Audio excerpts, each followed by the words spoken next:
Okay guys, here's a little update. Here's the top mold finally finished, and the back one is the back mold, and you'll notice it looks a little taller. That's because I had to add 2.5–3 inches of ring onto this because I got a new crucible, and the crucible was too tall for the original base, so I added on the extra ring. I ground it off on the outside but left it rough on the inside, which will just help hold the refractory in place. And of course, there's a little better view of the whoops, turn it the right way towards the light, the burn tube. And then on the top here,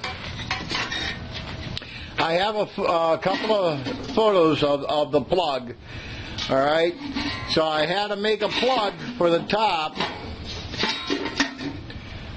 to keep the vent hole open, and it's a tapered plug, so it's tapered wider at this end than it is at the top.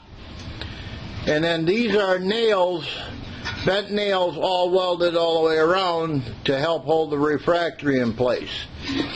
And then on the top, and I got some close-up pictures of this too, I just took hot glue, and maybe you can see it right there. I just took and put a bead of hot glue around it, and then set it at the right depth. And at least I hope I set it at the right depth. But that's just a quick update.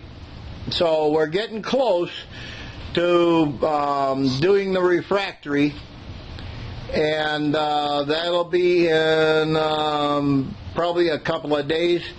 Got some house repairs to do first. So just a quick update. Thanks guys. Take care. Bye-bye.